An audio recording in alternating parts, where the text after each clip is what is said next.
In the near future, technology is going to adapt to human beings. So they're going to start understanding natural language and not only voice. So voice is part of it. And also Alexa and Google Home is one application. But obviously, when you call to the call center, then not necessarily a human being is going to answer the phone. So I said voice is one aspect, but also texting and chatting and the strong belief that the way that humans are going to communicate interact with technology is going to completely transform to natural language interfaces. So I think that's what drove me to pursue this space. So at least what changed in my view, and potentially it's a bit controversial, is that virtual assistants are virtual. They're not humans, and hence they don't need to sound like a human being, or they don't need to act like human being. They really need to help you focus on achieving the goal that you want to achieve, or to find the information that you want to find. So the change that at least I've been seeing is this focus around goal completions rather than sounding more like a human being. I can tell you that, again, in healthcare, one of the most significant implementations that we've done, especially during 2021, was around automating conversations to the call center around COVID-19. So from, explaining people what is this new disease, that's even back in 2020, to how they can protect themselves or what are the symptoms. And in 2021, it was a lot about vaccinations eligibility. So new information that always came up, and a lot of patients or people in the world had a lot of questions about them, questions that these big health networks couldn't answer just because of staffing issues. And we were able to automate in one implementation 85% of those interactions using the virtual assistant. And that led to obviously significant results, both for the business and also for the patients that were looking for this information. So let me tell you a story that also helped me hone on the idea of conversational AI. So I told you we came to the States, so it was me and my family. Back then we have one kid at the age of 3, Bar, my oldest son, and we went on a road trip in the car, and then Bar, from his back seat, shouted, "Alexa, play Wheels on the Bus." And I was like, "What are you doing?" Because for this kid, he doesn't know what the radio is. For this kid, he just says or asks for a song, and the song plays automatically. Welcome to 20-Minute Leaders. Just sit back, relax, and learn from the leaders of today. It's a journey. Each one is different, unique, inspiring. Let's get started. 20-Minute Leaders is a proud supporter of Make-A-Wish Israel and Tech to Peace, and is in proud collaboration with Secret Chord Ventures, J Ventures, Riverside FM, Fusion VC, Birthright Excel, J Impact, Leap, Google for Startups, and Hippo, and in media partnership with CTech. Welcome to 20-Minute Leaders. This episode is about conversational AI, and I'm with Israel Krush. Israel founded Hyro in 2018 with the goal of simplifying digital interactions for patients by enabling providers and payers to deploy conversational AI interfaces at scale. Since then, he has raised over $15 million towards bringing that vision to life, building a team of 56 people in New York, California, and Tel Aviv, who serve dozens of leading healthcare networks, including Weill Cornell Medicine, Mercy Health, and Novant Health. Before building Hyro, Israel accumulated over 15 years of experience in the emerging technology space, including Intel.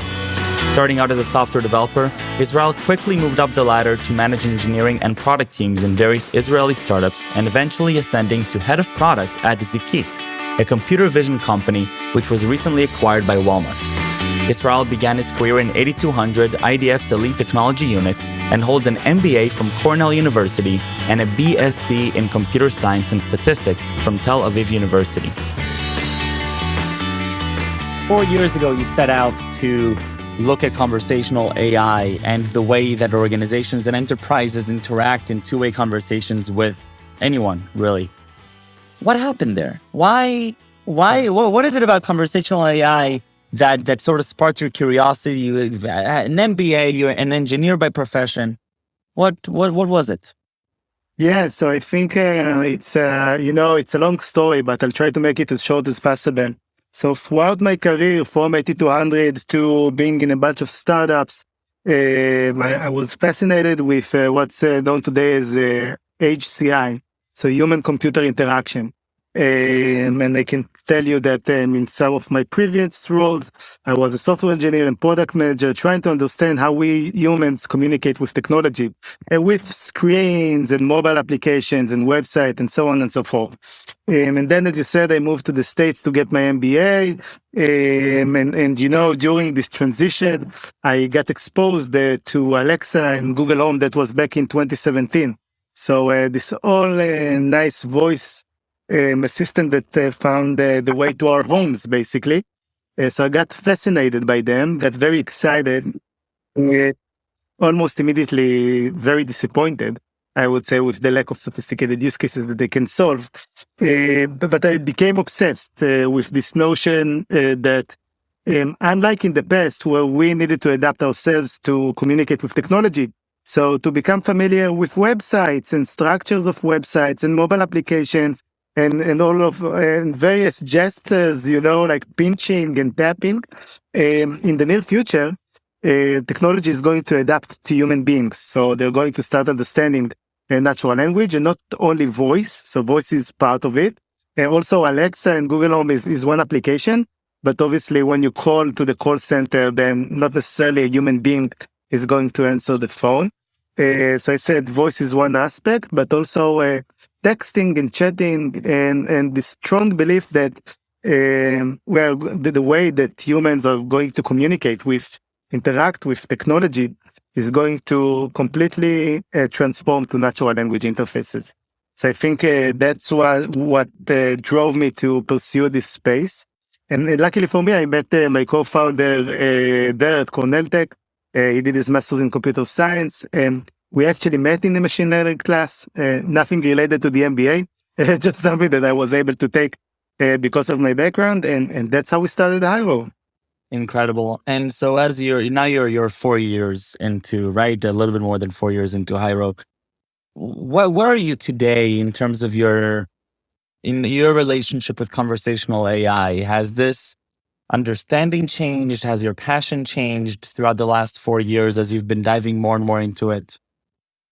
Yeah, absolutely. I think absolutely. So I think that one of the main changes that at least I see on myself is how practical I'm trying to be when it comes to what type of problems conversational AI is trying to help us with, to help the human with. So there are a lot of different, companies in the world that are tackling various aspects of conversational AI. So some of them, for example, tackle the speech recognition or the speech to text type of aspect, while many people think that this is almost a solved problem. It's actually really far from it. And we see it, especially again, when we try to automate conversations in the call center, but that's not where we focus. We focus on the natural language understanding part, on the NLU part. And for that, we're trying to become very much goal-oriented. So I would say that something that changed dramatically, at least in my view, is that virtual assistants are virtual. They are not humans, right? So at least you're probably familiar with a bunch of implementations, such as maybe Google Duplex, which has this nice demo of a human-like type of interaction, including pauses like when thinking.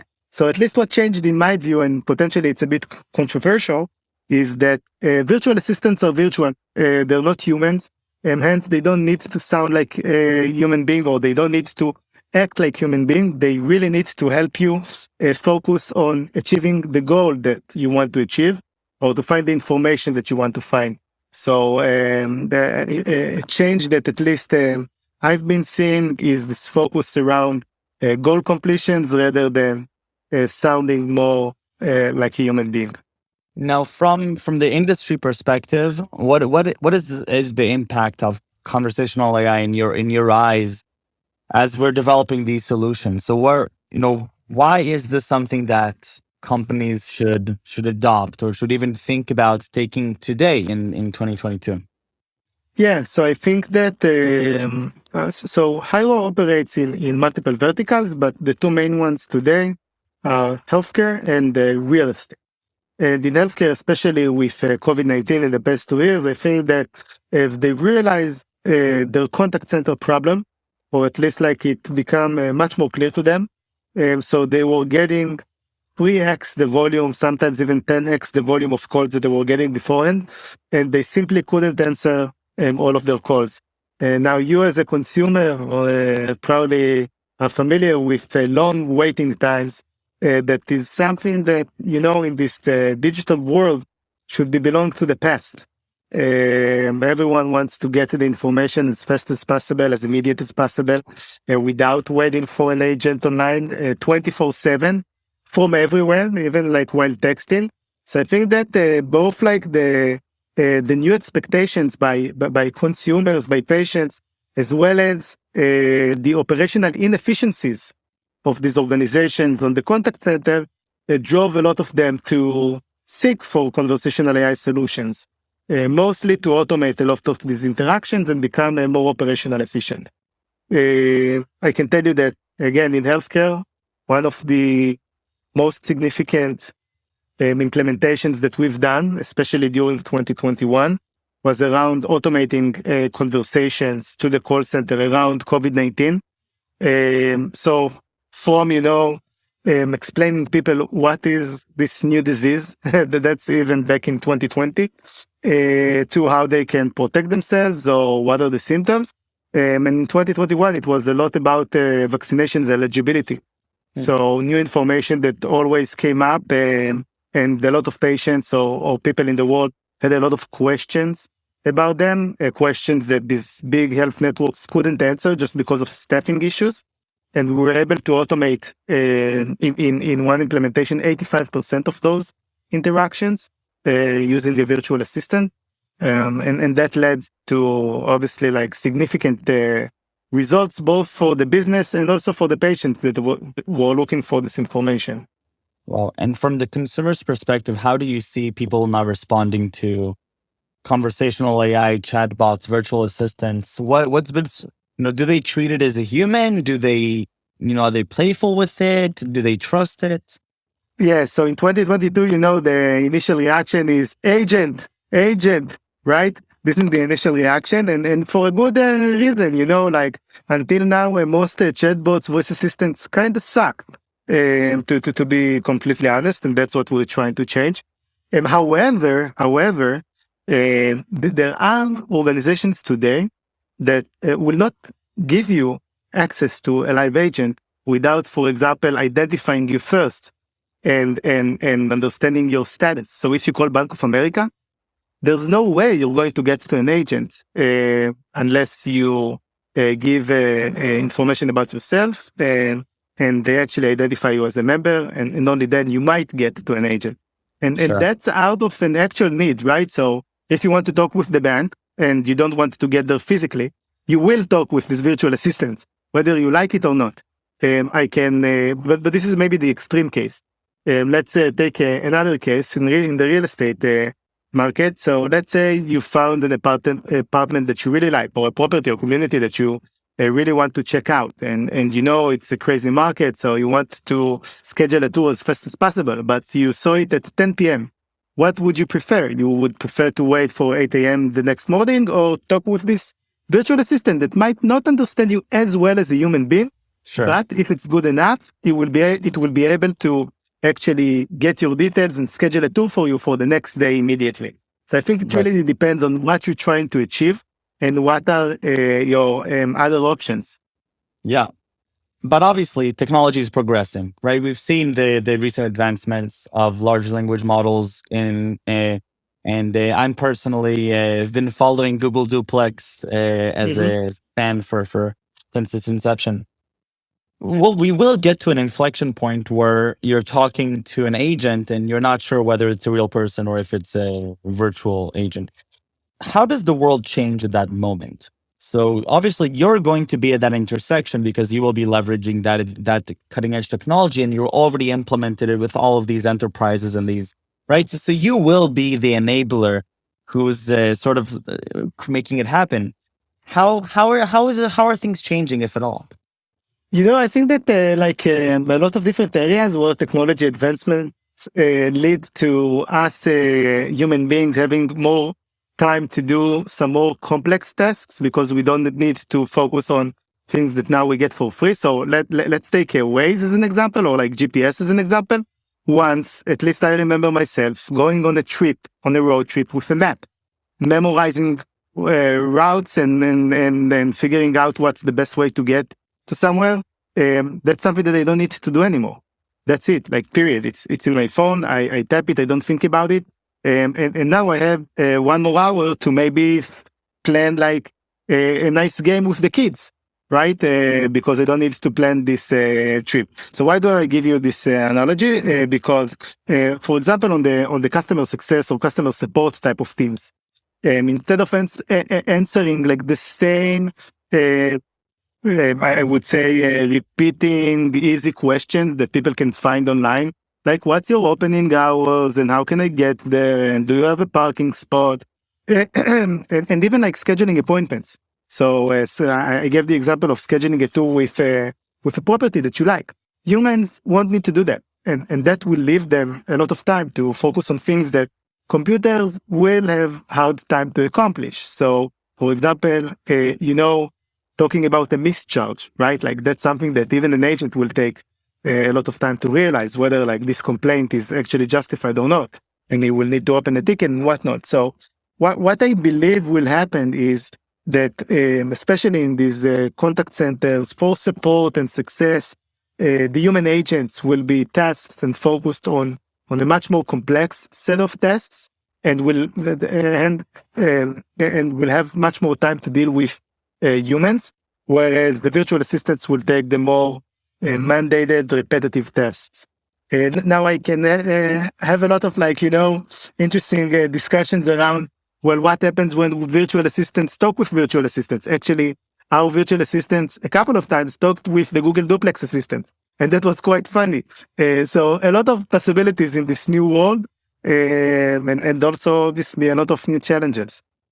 It's interesting because what you were mentioning before about Waze, and you were basically describing this idea of adaptability, right? That we humans, we will adapt, and you probably, when you were using a map, it was very hard to conceive of a world where you're definitely not going to need to spend any of that time there. I'm thinking for myself, I never used the map, right? I grew into a world. So I'm thinking even for this new generation, for them, talking to a real agent would be almost silly. What do you mean we had to speak to physical people to get care of our tasks and to give us information that an algorithm can find, right? So let me tell you a story that also helped me hone on the idea of conversational AI. So I told you we came to the States, so it was me and my family. Back then we have one kid at the age of 3, Bar, my oldest son. And we went on a road trip in the car. And then Bar, from his back seat, shouted, Alexa, play Wheels on the Bus. And I was like, what are you doing? Because I'm like, for this kid, he doesn't know what the radio is. For this kid, he just says or asks for a song, and the song plays automatically. And doesn't even by the way that you're nodding, like he doesn't care that it's a physical device that his dad bought at Best Buy. For all he knows, he says to the world, Alexa, play a song, and it plays. Correct, exactly. And I think that we talked about like the demands of the consumers constantly changing. So thinking about the next generation, it's really crazy to think about their expectations from technology and from again, the technology to be able to understand them and not the other way around. Incredible. I love it. And so today with Hyro, tell me a little bit about, where you fit in as the CEO. So not necessarily where Hyro is, but where is Israel in this whole thinking process? What are you most excited about today? Uh, yeah, I think that one, I'm very much excited when things happen in the company without me knowing it. So, the company at the stage of like 3 people, 10 people, 20 people, you know everything. You're in the details in each and every one of the epics and Jira tasks and customers. And today we have an executive teams and we have team leaders and we have a lot of super talented people that are just advancing the company forward. And that really excites me. And I think that me as a CEO in this company, I care about like 3 main things. One is vision alignment. So, and I'm constantly learning how hard it is to align everyone on the same vision and how many times you need to repeat it and make sure that like what's in this head of mine that is based on, experience from the past 4 years or so, gets to everyone in the company. So we move together towards like this very clear path versus like everyone is pulling to a different direction. So that's one thing that I'm really spending a lot of my time on. The second thing is making sure that we have amazing people in the company. And that means both to get them on board and then to create the culture to actually make sure that they're constantly, challenged professionally and have a good time, personally. Obviously, I'm not doing it alone, but I think that, I don't know if culture, we're less than a 60 people team. So culture is a very big word for me still. But maybe creating this DNA of like similar people that are enjoying working together and that are constantly feeling challenged professionally. And finally, the third thing that I'm doing as a CEO in this company is making sure that the company has money. So Right. it's both on the fundraising front, but also being strategic with customers and controlling the budget. And so I'm looking to understand, where, if before you go to sleep or when you wake up, when your mind wanders, does it wander more towards the technology or the consumer behavior shift that you're creating? Does it go more towards the health of the company and the growth of the company? Where is Israel in this whole echo chamber now? And I'm sure it's all of it, but I'm wondering, in the really core of Israel, where does your mind go? Right. So obviously, in the last couple of weeks, I want to say we are going into a completely different market, right? Like a downturn, a potential recession. So a lot of my mind is dedicated to how do we stay alive while our competitors are going to die, and not only to stay alive, but how we can actually seize this opportunity when a lot of them die to capture a larger market share. So it's that's where my head's at, and obviously that's also reflect on the fact that today I'm much more go-to-market driven and execution driven, right? However, I think that it is, as you said, all connected. So in order to capture a large market share, especially in this market, you need to have some sort of an unfair advantage, and a lot of the time, from companies that come from Israel, it comes from the technology aspect. So building a very unique technology that allows you to get this unfair advantage. But I constantly think about how it serves the business. Like, how can I prove that this unfair technology serves the business purposes? Hence, we are executing much faster. We are capturing more market share than others, and so on. So I don't know if it fully answers your question, but that's I definitely feel that I'm a little bit better inside your head, and I really enjoyed this episode, Israel. 20 minutes go by fast, but I really love the work that you're doing with conversational AI and thinking about consumer behavior and market shifts. And it can't be easy being the CEO of a 60-person company in today's world, and you have to both deal with the emerging technologies and go-to-market strategies and educating the market while keeping track with what's happening in the most cutting-edge research. At the same time, you have to deal with a market that is basically telling you that it's a complete opposite of what it was 4 months ago. And so Right. interesting challenge. And I look forward to seeing how you deal with both of these aspects. And so thank you very much for being here. Thank you, Michael, for having me. It was a pleasure. Thank you.